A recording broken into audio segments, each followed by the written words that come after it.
m'appelle Alexis Jacomi, je suis développeur web. Contrairement à ce qui est indiqué sur le site, je bosse maintenant pour Westware. Je viens de monter une boîte avec un ami à Nantes. On est une agence web de solutions d'analyse de données. Et donc on est deux, et moi, ma partie de l'entreprise, c'est la partie visualisation de données. En gros, je suis un développeur web, mais je fais vachement plus de rendu graphique que la plupart des développeurs web. Et des trucs un peu plus pointus et un peu plus demandants, régulièrement. J'ai commencé en Flash, j'ai pas honte de le dire. Merci. Il y a une dizaine d'années, et Flash, c'était génial puisqu'on avait des API graphiques vraiment super.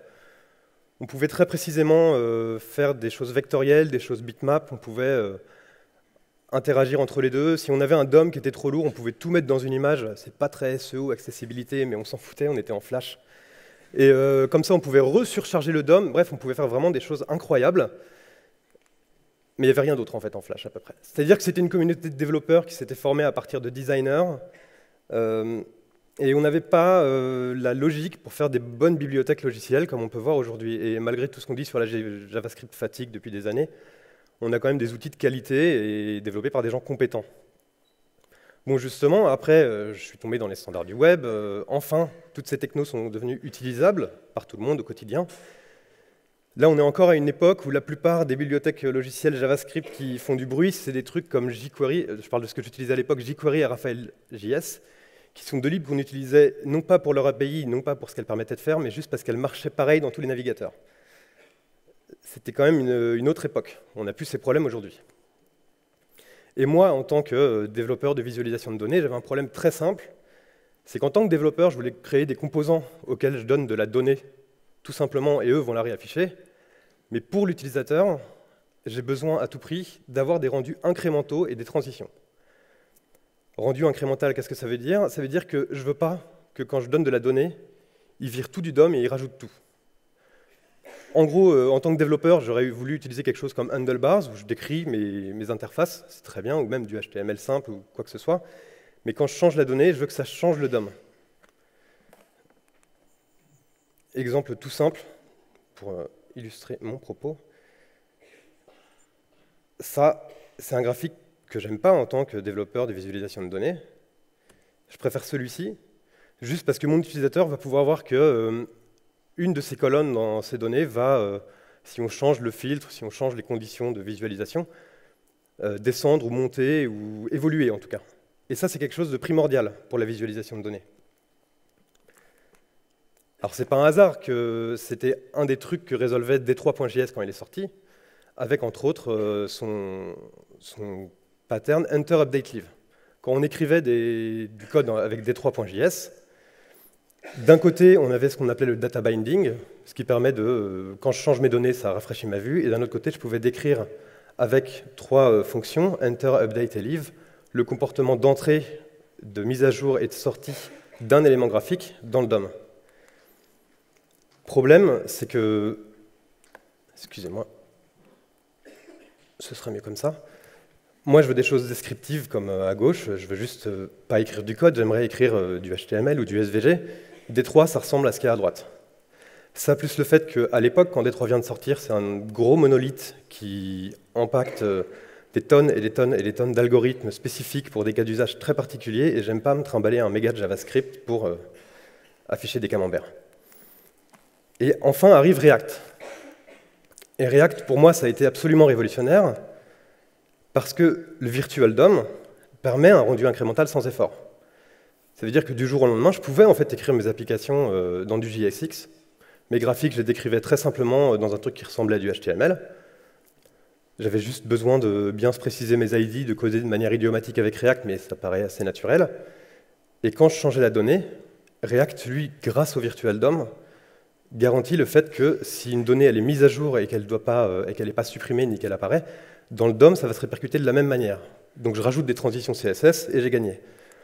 Pour les problèmes d'entrée et de sortie, pour ceux qui ont fait du React, il y avait un hack un peu dégueu qui s'appelait CSS Transition Group et qui permettait de faire en sorte que, en particulier pour la sortie, lorsqu'un élément disparaît du Virtual DOM, il va rester vivant dans le DOM le temps de faire une animation CSS, une transition CSS. C'était un peu crade parce que ça consiste à synchroniser des transitions CSS avec des timeouts dans le JavaScript, et même à coder, c'était un peu dégueu, mais pendant des années, j'ai pu coder comme ça, et c'était très bien, très confortable.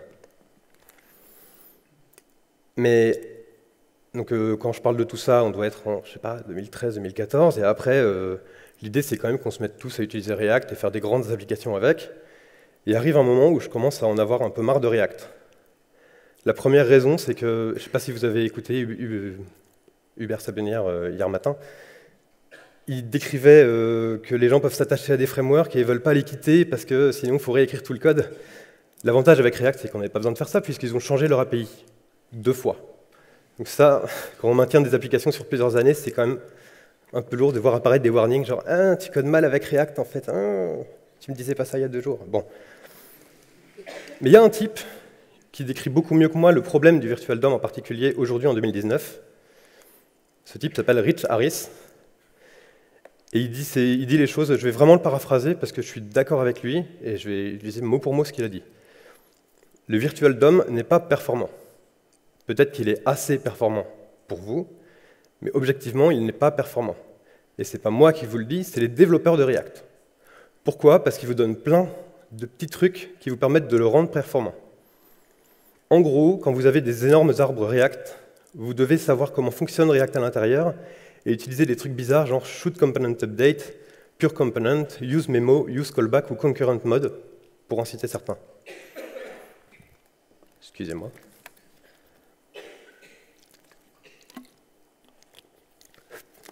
Donc Rich Harris a dit ça dans sa conférence Rethinking Reactivity.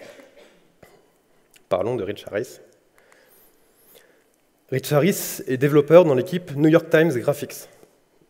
Pour en citer que 2, c'est une équipe qui a vu longtemps dans ses membres Mike Bostock, développeur de D3.js, et Jérémy Ashkenaz, qui a entre autres marqué le web de son histoire via Backbone, Underscore et aussi CoffeeScript, des gens qui pèsent.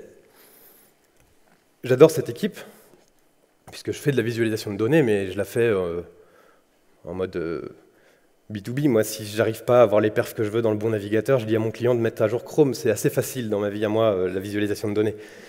Lui, par contre, il bosse au New York Times. Il ne peut pas dire à ses lecteurs installer Chrome à jour. Donc ils doivent développer des choses qui sont rapides à charger, qui sont performantes, qui sont accessibles, tout en ayant des rendus graphiques complètement impressionnants tout le temps. Je vous invite vraiment à les regarder en cliquant sur le lien, si vous allez voir les slides, le nombre de visuels qu'ils arrivent à faire. Leur couverture des élections présidentielles américaines, entre autres, ils font toujours beaucoup de graphiques, et c'est une équipe assez incroyable.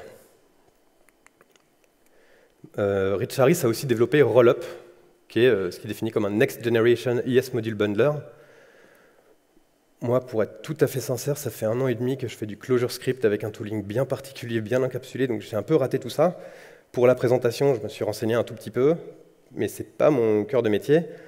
Je suis tombé sur un post de blog qui s'appelle Rollup versus Webpack, et où il y a cet exemple de code très simple. En gros, on a 2 fichiers, dont un va importer une variable exportée par défaut par l'autre. Ensuite, il montre le bundle généré par Webpack, qui fait 4 kilooctets avec plein de trucs bizarres, et le bundle généré par Rollup. À 3 sauts de ligne près, j'ai dû les rajouter pour la slide. Globalement, j'ai été assez impressionné, puisque je me dis, Rich Harris, c'est bon pour manipuler du code. Et moi, la première fois que j'ai entendu parler de Rich Harris, c'est quand j'ai vu sa conférence Rethinking Reactivity en début d'année. C'est ce que je disais dans l'abstract de la conférence, mais globalement, pour ceux qui se rappellent, je suis sûr qu'il y a des gens dans la salle qui ont vu la conférence sur Flux de Facebook il y a quelques années, et qui ont peut-être pris une claque avec cette conférence. Moi, c'était mon cas. Celle-là m'a mis la même chose. Pourquoi? Parce qu'il expose des faits dont je n'avais pas connaissance jusqu'ici, mais pourtant il est très convaincant quand il les expose, et il vient avec une solution. En premier, il dit que tout faire au runtime est trop lourd. Ça paraît assez évident de dire comme ça, et puis c'est un peu facile de jeter un pavé dans la mare, mais il dit qu'effectivement, on fait énormément de calculs aujourd'hui quand on fait du React, il se passe énormément de choses dans le navigateur, et ça paraît dément, on ne sait pas comment on en est arrivé là, il se passe vraiment beaucoup trop de choses. Et le fait qu'on soit obligé d'utiliser des features un peu cachées de React pour optimiser notre façon de développer avec React, c'est quelque chose d'assez symptomatique de ça. Et l'autre chose dont j'avais absolument pas conscience, c'est que les machines ne sont pas toutes performantes. J'étais convaincu qu'en fait, les ordinateurs étaient de plus en plus performants, les browsers étaient de plus en plus performants, les mobiles étaient de plus en plus performants. Mais avec le fait que React se stabilise, Angular se stabilise, qu'on ait TypeScript, qu'on ait tous ces outils-là, il y a plein de gens qui veulent faire des interfaces aujourd'hui et qui partent sur des technologies web. Et ils le font sur des vieilles tablettes pourries qui ont 8 ans, dans des supermarchés, dans des métros, dans ce genre d'endroits, ou alors des terminaux portables ou des objets connectés. Et sur toutes ces machines-là qui, en fait, font vraiment descendre la moyenne de performance des machines de nos utilisateurs et utilisatrices, on ne peut pas faire tous ces calculs. Et donc, il a écrit Svelte. Et l'idée brillante dans Svelte, c'est qu'au lieu d'offrir une bibliothèque runtime, il va compiler le code en un code JavaScript beaucoup plus direct et optimisé. Je mets des guillemets, mais pas tant. Il y a quand même un peu de boilerplate après. Je vais vous montrer à quoi ça ressemble du code JS de sortie de Svelte.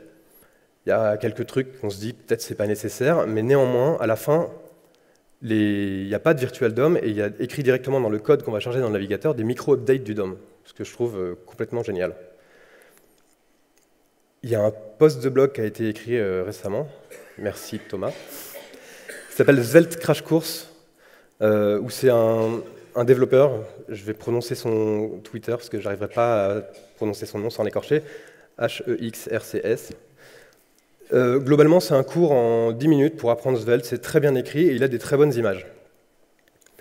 En gros, nous, on va donner des fichiers .svelte au compilateur Svelte et on va récupérer des fichiers JavaScript et niveau runtime, quand il y a une interaction utilisateur, ça va déclencher une mise à jour d'état, qui va déclencher en cascade des mises à jour d'état dérivées. Donc là, c'est l'aspect réactif de Svelte, pour à la fin déclencher une update du DOM très localisée. C'est-à-dire que ça va appeler une fonction dans laquelle il y a directement écrit le DOM à mettre à jour.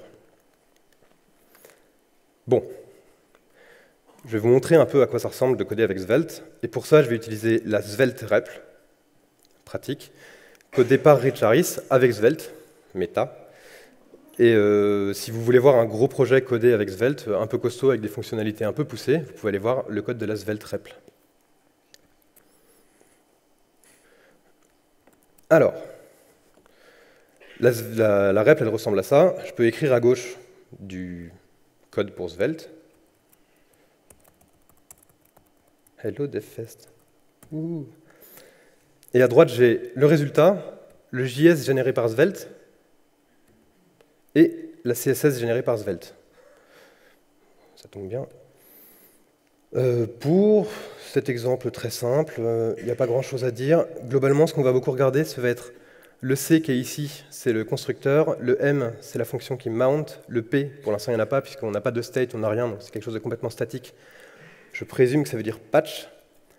Et un petit peu du code qui apparaîtra plus loin, plus tard. Ce qu'on peut remarquer déjà, c'est que quand on écrit un fichier Svelte, si on met du HTML valide dedans, ça fera un fichier Svelte valide. Personnellement, pourquoi pas?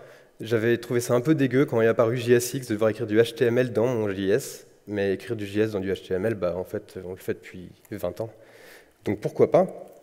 Donc justement, on va essayer d'écrire un peu du JavaScript. Je mets des guillemets, je reviendrai dessus. Pourquoi? Je reviens dessus plus tard. Je vais déclarer une variable qui s'appelle name, je vais lui donner la variable devfest, et là, comme si j'étais dans à peu près n'importe quel framework concurrent, je peux directement faire appel à ma variable dans mon rendu, et ça fonctionne. Bon. Rien de très impressionnant. Dans le code généré, on voit que le constructeur, il crée un élément P, il crée des text nodes. Alors, une petite parenthèse. Les fonctions éléments et texte, là, elles sont importées depuis Svelte internal. Donc, il y a un peu du runtime. Maintenant, je peux vous montrer le code de Element. Non, Element, je ne l'ai pas vu tout à l'heure, mais je peux vous montrer le code de TextNode, je pense.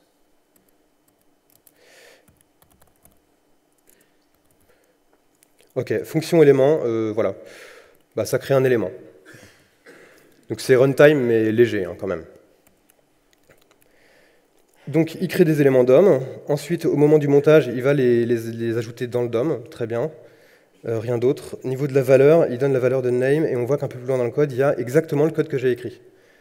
Donc dans mon code Svelte, dans mon code de JS sorti JavaScript, je vois du code JS que j'ai écrit au début. Ok, pourquoi pas, ça a l'air de se tenir. Il y a une arborescence de composants avec Svelte comme avec à peu près n'importe quel framework du genre. Donc je peux créer un composant hello, lui donner ça. Il faut, pour l'instant, je n'ai pas de warning puisque comme il n'est pas branché, il n'est pas compilé. Il faut que je déclare que j'ai une prop en entrée.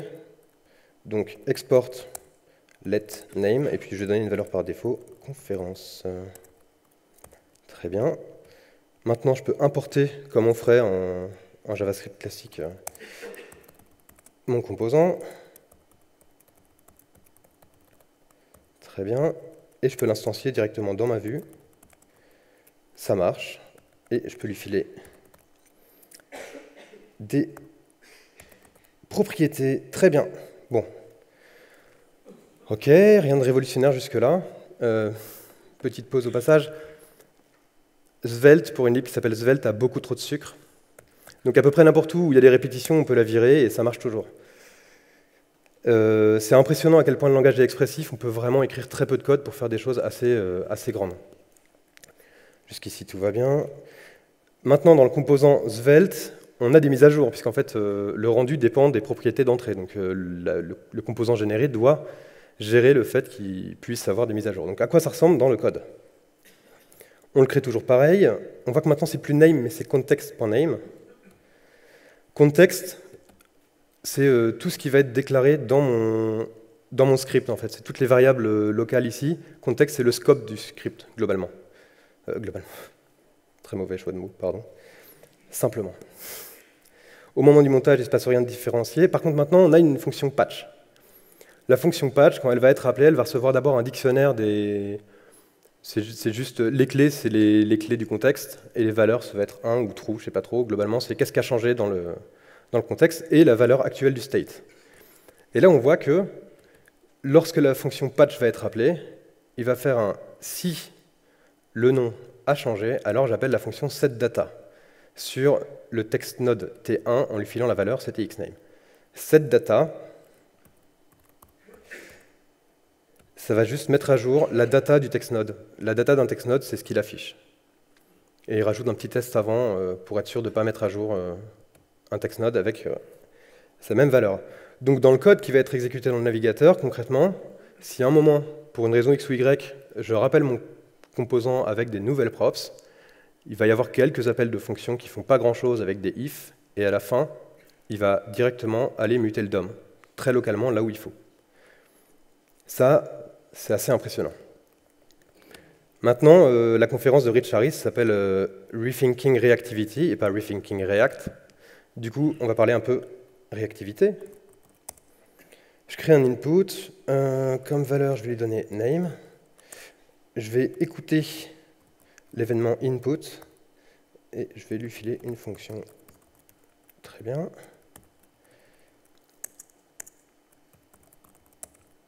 Ça prend en entrée un événement, et ce qu'on va faire, c'est name égale e.target.value. Alors, est-ce que ça fonctionne? Oui. Alors que j'ai vraiment pas écrit grand-chose. C'est là que Svelte commence à être un peu magique. On reconnaît le code que j'ai écrit là, et on se rappelle que tout à l'heure, dans le JS de sortie, il y avait à peu près le code que j'avais écrit. Si je descends en bas du fichier, je vois que j'ai bien ma fonction handleFunction, et dedans j'ai bien mon code, mais il est wrappé dans cet appel à invalidate. Ça, c'est la fonction qui va dire, attention, l'instruction que je file en deuxième paramètre, ou en l'occurrence là, la valeur, que ce soit une valeur ou une instruction, c'est pas très important, va déclencher un changement d'état. Et ça va entre autres invalider la valeur, la clé name. Donc une fois que ça va passer, il va sûrement réappeler la fonction patch plus loin avec change name true. C'est assez impressionnant parce que j'ai vraiment pas écrit grand-chose et effectivement ça marche. Il y a toujours beaucoup trop de sucre dans Svelte, donc on ne va pas écrire autant de code quand même, ce serait triste. On peut simplement utiliser la directive bind et on se retrouve avec quelque chose qui fonctionne. Donc c'est effectivement vraiment expressif. Petite pause CSS, ça peut compter.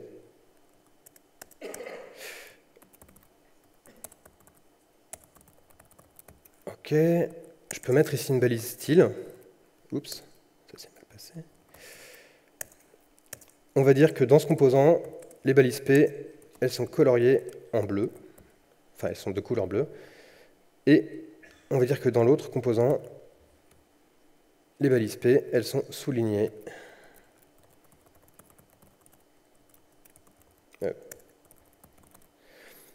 Et la CSS, elle est encapsulée dans chacun des composants. Comment ça fonctionne?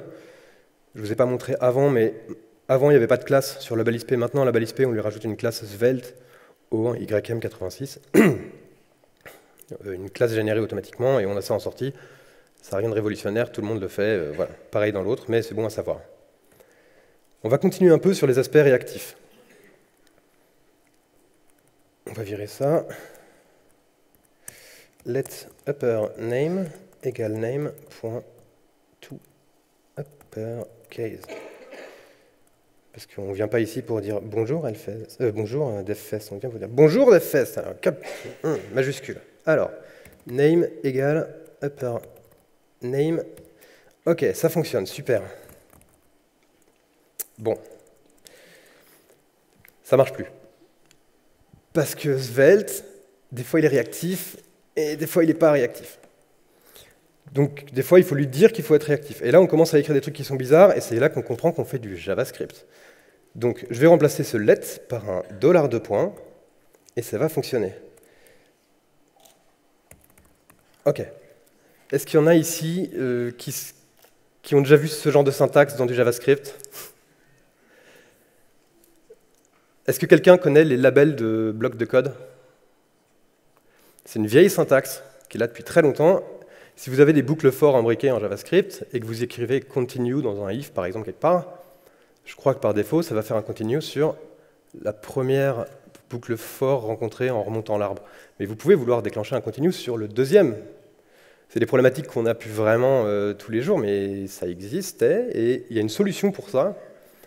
Vous pouvez la trouver si vous cherchez JavaScript GoTo dans Google, ça montre bien l'esprit. Vous pouvez faire continue espace une chaîne de caractères, enfin une chaîne de caractères, un symbole. Et si, je crois que c'est devant la déclaration de votre bloc de code, vous mettez symbole de point, je sais pas, Toto de point ou dollar de point. Quand vous allez faire continue ce truc-là, ça va aller à cet endroit-là du code. Donc Rich Harris s'est dit, bah, vu que moi je veux faire des trucs un peu magiques, je vais quand même faire des trucs qui ressemblent au spec JavaScript, mais sans le faire vraiment, et je ne peux pas vraiment vous expliquer pourquoi il a fait ça comme ça. Globalement, ce dollar de point, du coup, c'est la syntaxe pour dire à Svelte que cette expression est réactive. Reprenons, je remets comme c'était avant, je regarde dans le JS de sortie.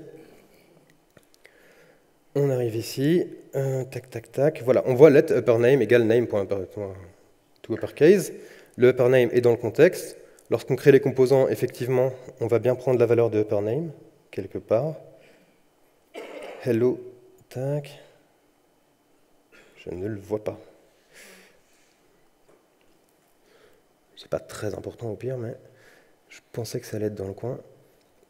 Hello égale new hello props name de point ctx upper name. Très bien. Quand il instancie le composant hello, il lui file comme props name upper name.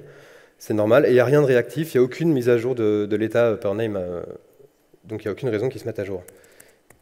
Si je lui dis d'être réactif, il va rajouter encore un wrap un peu dégueulasse autour, c'est-à-dire qu'il va mettre ce upper name égale name to uppercase dans un appel à $self.$.update. C'est la logique interne de Svelte, je ne vais pas tout expliquer. Globalement, ce que ça veut dire, c'est que cette fonction, elle est appelée quand il y a des invalidations d'état, et elle va être réappelée tant qu'il y a des invalidations d'état, et si dans les invalidations d'état récemment, il y a eu un changement de name, eh ben, on va mettre à jour en même temps upper name. Et je pense que c'est fait de manière synchrone, et du coup, c'est vraiment réactif. Et effectivement, c'est pratique, j'ai pas grand-chose à écrire, et ça fonctionne. Si j'en rajoute un deuxième en dessous, reversed name, qui va être égal à name. J'ai pas de solution plus simple, mais il y en a peut-être. Ok. Très bien. Si je rajoute ça et qu'en dessous je mets, on va changer un tout petit peu une span avec classe égale, j'y arrivé, reverse name. Dans la même fonction update à la fin de mon code, je vois que si upper name a été mis à jour, eh ben on va invalider reverse name avec la nouvelle assignation. Bref, j'ai vraiment pas grand chose à écrire et ça fonctionne. J'ai même pas montré si ça fonctionnait. En fait, c'est pas ça qu'il faut faire dans ce cas-là. Je l'affiche, ok. Ça fonctionne, très bien. Je l'ai mis comme classe juste pour voir si effectivement les mises à jour de DOM, il les fait bien très localement et très ciblées. Si je regarde dans le patch, si le nom a changé et que la valeur est différente de celle de l'input, on met à jour l'input, ça c'est ok, très bien. Set input value, c'est très clair. Pour mettre à jour la valeur des propriétés dans Hello, on appelle la méthode des $set, je reviens dessus après. Set data, ça c'est pour changer le text node qui est là. Celui-ci. Et atr. Donc je ne vais pas revérifier ici, mais je suis à peu près sûr que effectivement, ça va être pas grand-chose. Tant pis. Donc globalement, Svelte fait bien ce qu'il promet de faire, c'est-à-dire qu'il fait que des micro-updates du DOM, vraiment localisés, et c'est globalement le code qu'on écrirait si on était des oufs, et qu'à chaque fois qu'on faisait un composant, on allait vraiment écrire, alors là, comme il a mis à jour tel truc, je vais écrire juste le bout de code qui fait muter le DOM, on ne pourrait pas l'écrire mieux nous-mêmes, concrètement. On a vu tout ça, il y a juste un truc qu'on n'a pas vu, c'est comment on interagit avec les composants Svelte depuis l'extérieur. Moi, quand j'ai branché une première fois Svelte dans une appli qui existait chez moi, c'était une appli avec Cycle, et je me suis dit comment je fais, j'ai besoin d'avoir un truc pour lui mettre à jour des propriétés, j'ai besoin de pouvoir écouter des events, et en fait il propose 3 méthodes. Une méthode de destruction, une méthode pour mettre à jour les propriétés, et une méthode pour écouter des événements. Donc ça marche très bien, c'est très simple.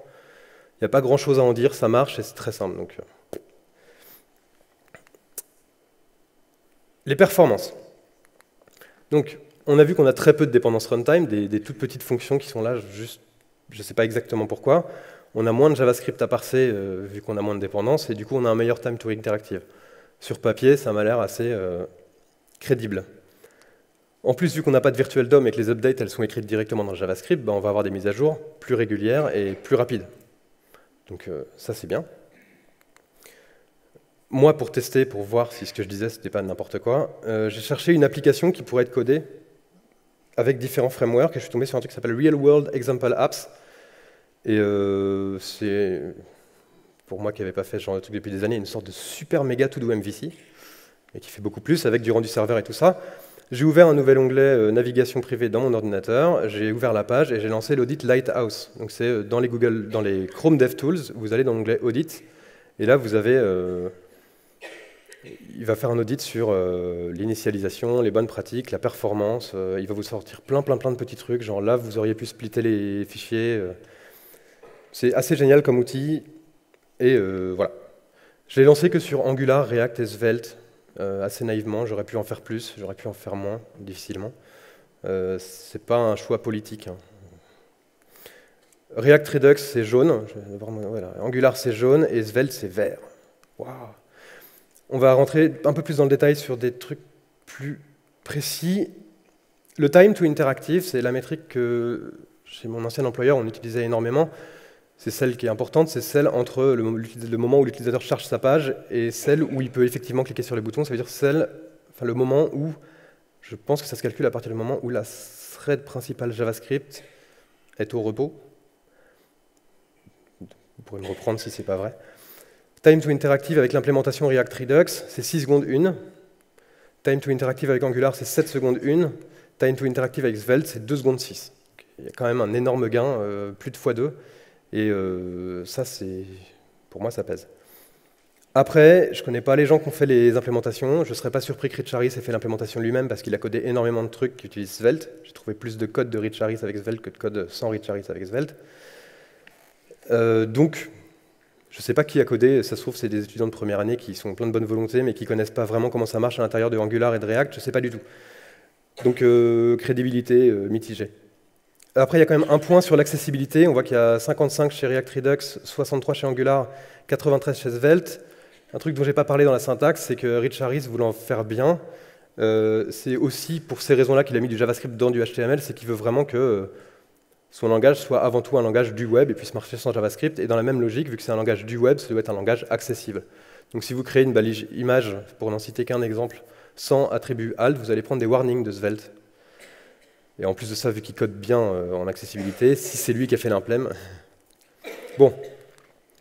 Il y a quelqu'un qui a fait un meilleur benchmark que moi, heureusement, avec une application qui est plus simple, mais où il va tester vraiment massivement certaines updates et ce genre de choses. Le framework ici, il teste à peu près tout ce qu'il y a sur le marché avec plein de setups différents. Il y a 2 setups de Svelte. Parce qu'en plus, il fait plein de setups différents et il sépare les cas avec clé et sans clé. Donc quand vous faites du Angular, à peu près, du React, du Svelte ou à peu près n'importe quoi, vous pouvez spécifier un identifiant qui dit que tel élément DOM va correspondre d'une manière ou d'une autre à tel élément de vos données. Et ça permet d'optimiser le rendu. Moi, j'ai pris que les cas avec des clés, puisqu'on n'a aucune raison de ne pas les utiliser, en fait. Et il propose une vue filtrable de tous ces résultats, où j'ai pu filtrer sur juste les tests que je voulais et juste les frameworks que je voulais. Et il y en a beaucoup, beaucoup, beaucoup. Pour des opérations simples, en gros, l'application, elle génère une grande table HTML et il fait des opérations dessus. Pour créer plein de lignes, ça marche à peu près partout pareil. Je ne vais pas rentrer complètement dans le détail. Là, ce qu'on voit ici, le rouge, c'est échanger des lignes. On voit qu'échanger des lignes avec React Hooks, React Redux Combiner, Angular non optimisé et React Redux, c'est atrocement lent, alors que chez Svelte et Angular Optimize, ça marche beaucoup plus vite. Je ne sais pas ce que c'est qu'Angular Optimize. Je ne serais pas surpris que ce soit quelqu'un qui soit venu faire une bonne implème de son benchmark avec Angular. Si ça se trouve, personne ne l'a fait pour React. Encore une fois, je suis mitigé sur les résultats, mais je crois que Svelte, par contre, là, c'est lui qui a fait le code, pas Rich Harris. Déjà ça. Pour les opérations avancées, pas grand-chose à dire. Svelte est au top, mais en fait, tout le monde est à peu près au top. Pour l'initialisation de la page, le script boot-up time, il est plus faible chez Svelte, mais en fait, on voit que c'est pas le truc le plus impactant, puisqu'on parle de quelques millisecondes au final. Consistently interactive, c'est un time to interactive qui attend que le JavaScript soit au calme, le réseau soit au calme et le CPU soit au calme. Et là, il met quand même une seconde, il met 700 millisecondes, entre 700 millisecondes et une seconde aux autres, Svelte. En plus, il a un payload plus léger. Et enfin, au niveau de la gestion de la mémoire, il est très très bon. Et l'implémentation avec Angular optimisé, je ne connais pas du tout Angular, mais est aussi très très bien placée. Globalement, Svelte, il vient d'arriver sur le marché et il est extrêmement performant. Heureusement, c'est un peu sa promesse. Mais voilà. Bon. Est-ce que Svelte, c'est vraiment bien? Je crois que Svelte, pour écrire des vues, c'est absolument génial. La prise en main peut être compliquée, je reviendrai dessus, etc. Mais une fois qu'on l'a en main, on écrit très peu de code. En sortie, on a très peu de code et le truc est très performant. C'est gagné, il n'y a pas grand-chose d'autre à dire, en fait. Personnellement, vu que je bosse dans la visualisation de données, Hubert, hier matin, parlait du fait que les développeurs, on est plus ou moins perméable sur la séparation de nos couches. Mais il y a un truc que moi je peux pas faire, je peux pas me retrouver avec des globales ou des interactions trop fortes ou des codépendances trop fortes entre ma vue et le reste. Pourquoi? Parce que je bosse régulièrement avec React et Pixie.js ou du WebGL et du Handlebars, enfin des trucs un peu absurdes. Et ça veut dire qu'il faut toujours que cette couche-là, elle soit isolée pour moi. Ça se fait très facilement avec Svelte et en plus, il me met très peu de code. Ce qui fait que si j'ai une application où il y a au contraire beaucoup de calculs mais très peu de vues, c'est idéal. Après, le reste, je ne vais pas mentir, hein, l'application interne, l'état, les effets de bord, tout ça, ça peut être une grosse couche. Hein. Mais la vue, c'est important que ce soit à part pour moi. Et Svelte fait très très bien le taf. En plus, Svelte est un langage très expressif. C'est assez impressionnant à quel point on peut faire des trucs gigantesques avec très peu de code. Non, il manque des trucs. Ok. C'est dans le Svelte Crash Course, l'article qui permet d'apprendre Svelte en 10 minutes, qu'il cite des utilisateurs de Twitter qui s'amusent à essayer de faire des applications les plus complexes possibles qui tiennent dans un tweet, développées avec Svelte, vu que c'est très expressif. Et là, c'est juste un to-do. Alors le to-do est très simple, c'est-à-dire que je peux taper des inputs, et quand je tape sur entrée, ça trigger un on-change, et du coup ça rajoute une entrée. Mais il a quand même eu assez de place dans son tweet pour rajouter une balise style et mettre tout en comics sans MS et en pink. Ce qui est une grosse feature. Par contre, c'est un nouveau langage. Et là, c'est là que le bas blesse. Déjà, il s'est fait chambrer dès qu'il a annoncé ça. En gros, il était dans Svelte 2, Rich Harris, et il s'est dit « Oh, mais en fait, dans le futur, moi, j'aimerais trop que, genre, j'écris le truc égale autre chose, et Svelte, il comprend, et tout devient réactif par nature. » Et donc, il y a le développeur de Vue.js qui a eu le faire « Ouais, mais c'est plus du JS, c'est du Svelte script. » Rich Harris s'en est un peu vexé. Il en parle lui-même dans sa conférence où il fait « Oui, je trouve ça bizarre de la part d'un mec qui fait de la surcharge de égal aussi dans ses trucs. » Et c'est lui, techniquement, qui avait créé des setters custom pour overrider le comportement de égal. Mais on ne peut pas donner tort à Evan You. Quand on écrit ces trucs-là, en gros, moi j'écris A égale B en JavaScript, ça veut dire quelque chose. En Svelte, ça veut dire quelque chose de complètement différent. Et pour coder un peu avec Svelte, on ne sait jamais si ça va être réactif ou pas. Est-ce que je viens d'écrire un égal JavaScript ou Svelte script? C'est pas évident de le savoir. Et l'effet peut-être le plus dramatique de ça, c'est qu'il n'y a pas de support TypeScript, évidemment. Moi, personnellement, je fais du ClojureScript depuis 1 an et demi, mais quand je refais du JavaScript à l'occasion, TypeScript, ça change tout pour moi. J'écris du meilleur code qu'avant, il est mieux documenté, il est mieux structuré, je fais moins mais des polymorphismes avec 12 solutions différentes à la jQuery ou ce genre de trucs.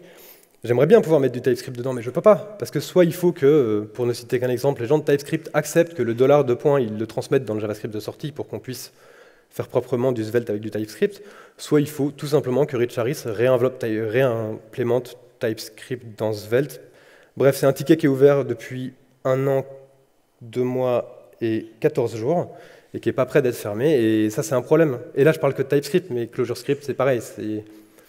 En gros, il faut tout réapprendre, et il faut partir sur un langage qui sort intégralement de la tête d'un type, et ça peut être risqué de vous dire je vais bosser sur les 3 prochaines années sur du code avec ces contraintes-là.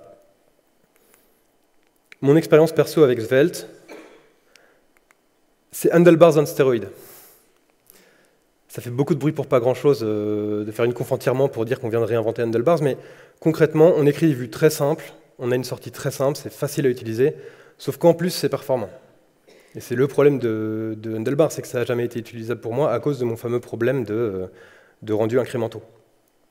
Donc j'utilisais que très localement pour des vues très locales, mais là je peux écrire du code très simple, etc. Ça c'est vraiment super. Mais Svelte, c'est aussi 90% de code dont j'ai rien à faire. Parce qu'en fait, quand j'écris du Svelte, moi, je fais que des vues stateless, et je mets ma logique au-dessus.